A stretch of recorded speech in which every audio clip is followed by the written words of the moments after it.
오늘 말씀은 역대상 28장 11절에서 21절까지 말씀입니다. 여호와의 손이 설계하시다 라는 제목으로 함께 나누겠습니다. 다윗은 평생의 소원이 하나님의 성전을 짓는 것이었습니다. 하나님을 사랑하였고 하나님 앞에 영광 돌려드리기를 원하였습니다. 그러나 하나님이 허락하지 않으셨습니다. 다윗의 손으로 흘린 피가 많았기 때문에 하나님께서는 다윗이 아니라 그 아들 때에 허락해 주시겠다라고 말씀하셨습니다. 그래서 이제 다윗에게 이 뒤를 이어 아들이 왕이 되었는데 그가 바로 솔로몬입니다. 솔로몬을 통해서 하나님은 성전을 건축하게 하십니다. 그런데 이제 다윗이 한 일이 있어요. 다윗이 그냥 이제 내일이 아니니까 나는 말아야겠다 이것이 아니라 다윗이 한 일들이 있습니다. 다윗이 준비를 시켜준 것이죠. 오늘 말씀의 시작을 보면 이렇습니다. 11절 말씀에 보면 다윗이 성전의 복도와 그 집들과 그 곡간과 다락과 골방과 속죄소의 설계도를 그의 아들 솔로몬에게 주고 또 그가 영감으로 받은 모든 것 곧 여호와의 성전의 뜰과 사면의 모든 방과 하나님의 성전 곡간과 성물 곡간의 설계도를 주고 하나님께서 비록 다윗에게 허락해 주지는 않으셨지만 그러나 다윗은 하나님의 성전에 대한 분명한 소망이 있었고 그리고 또 그에 대한 하나님이 주신 특별한 영감이 있었습니다. 이 영감이라는 것은 그냥 있는 것이 아니라 이것은 하나님이 정말 특별하게 은혜를 주시는 것입니다.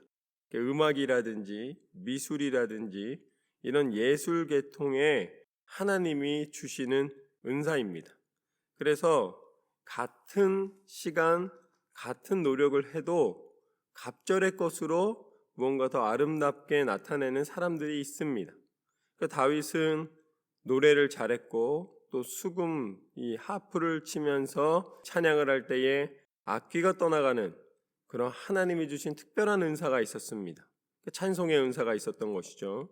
거기에다가 하나님이 그것을 가능케 하셨던 그런 영감이 있었는데 그 영감이 어디에까지 있었는가? 바로 무언가를 구상하고 만드는 데까지 있었던 거예요. 그러니까 다윗은 그것을 갖고 하나님 앞에 드리기를 원했던 것이죠. 그래서 다윗은 그 영감들을 그냥 버리지 않았고 그것들 직접 그렸고 그 그린 것을 바로 솔로몬에게 전달해주고 있는 것입니다. 근데 그냥 영감으로 받은 것, 모양을 그리는 것으로 끝나지 않고 다윗이 아주 꼼꼼하고 정확하고 구체적인 사람이라는 것을 보게 됩니다. 그게 뭐냐면 13절 말씀부터 보면 또 제사장과 레위 사람의 반열과 여호와의 성전에서 섬기는 모든 일과 여호와의 성전을 섬기는 데에 쓰는 모든 그릇의 양식을 설명하고 또 모든 섬기는 데에 쓰는 금 기구를 만들 금의 무게와 모든 섬기는 데 쓰는 은 기구를 만들 은의 무게를 정하고 또 금 등잔대들과 그 등잔 곧 각 등잔대와 그 등잔을 만들 금의 무게와 은 등잔대와 그 등잔을 만들 은의 무게를 각각 그 기구에 알맞게 하고 또 진설병의 각 상을 만들 금의 무게를 정하고 은상을 만들 은도 그렇게 하고 갈고리와 대접과 종지를 만들 순금과 금잔 곧 각 잔을 만들 금의 무게와 또 은잔 곧 각 잔을 만들 은의 무게를 정하고 또 향단에 쓸 순금과 또 수레 곧 금 그룹들의 설계대로 만들 금의 무게를 정해주니 이 그룹들은 날개를 펴서 여호와의 언약궤를 덮는 것이더라. 그러니까 성소 안에 그리고 또 그 안에 지성소 안에 쓰이는 모든 금과 은으로 쓰는 그릇과 이 등불과 그리고 또 그 위를 덮는 천사 모양의 덮개 이것까지도 모두 다 다윗이 이 영감대로 그리었을 뿐만 아니라 그 하나하나에 써야 할 양의 금과 은을 이 무게까지 다 아주 적절하게 정해서 모양과 또 크기와 또 이 질을 굉장히 좋게 구상한 것을 기록으로 남겨주었다라는 것입니다. 이쯤 되면 다윗이 통치를 못했던 사람이 아니기 때문에 통치에 자기의 시간을 많이 썼지만, 나라를 잘 다스리는 데 시간을 많이 썼지만, 그러나 그와 더불어 다윗이 대부분의 시간을 보냈던 것이 무엇이었냐면, 다윗은 하나님의 성전을 하나님 앞에 드릴 그 기쁨 가운데 살았다는 것을 알 수가 있습니다.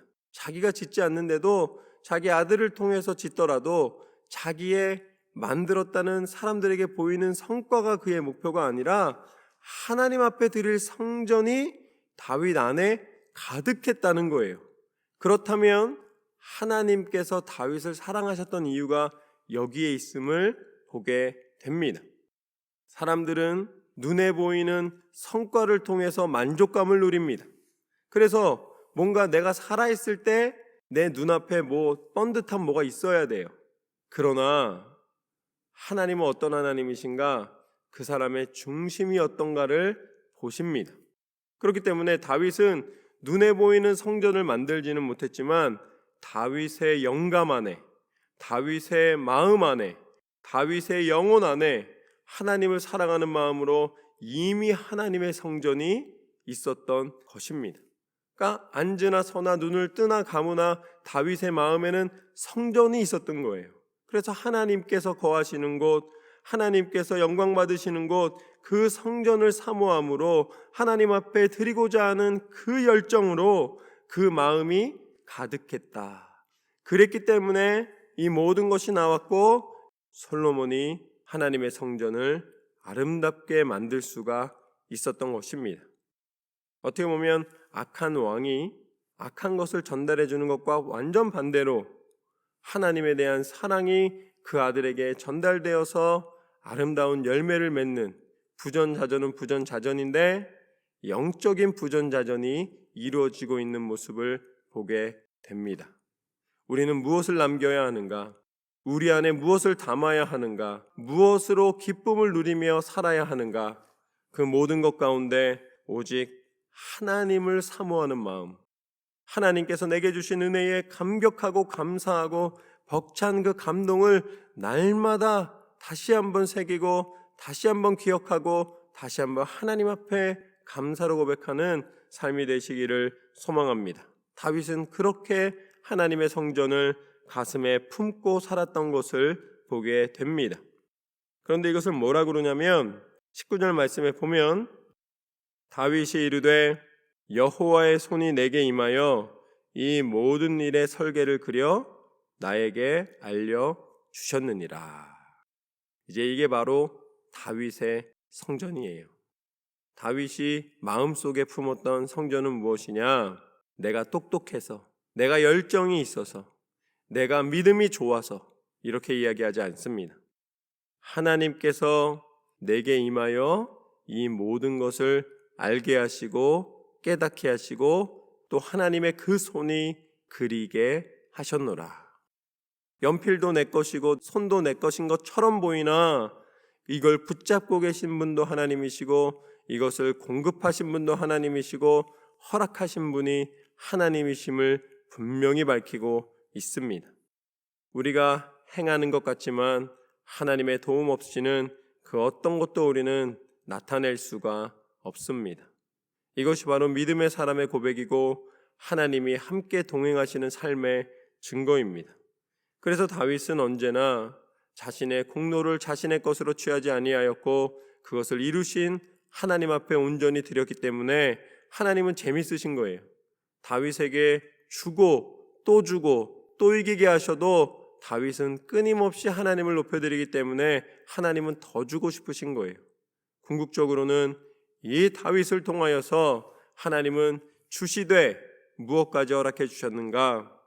온 인류를 구원하는 구원자의 통로로까지 다윗의 자손을 사용해 주셨습니다. 하나님의 성전으로 끝내지 않으셨어요. 하나님은 하나님의 뜻하신 약속의 성취가 다윗을 통하여 이루어졌다는 것을 보여주십니다. 바로 그분이 누구신가? 그분이 바로 다윗의 자손으로 이 땅 가운데 오셔서 온 인류의 구원자가 되신 예수 그리스도이십니다. 예수님은 이 땅에 오셔서 오늘 다윗이 고백한 것과 같이 내 뜻대로 마시고 아버지 뜻대로 하시옵소서.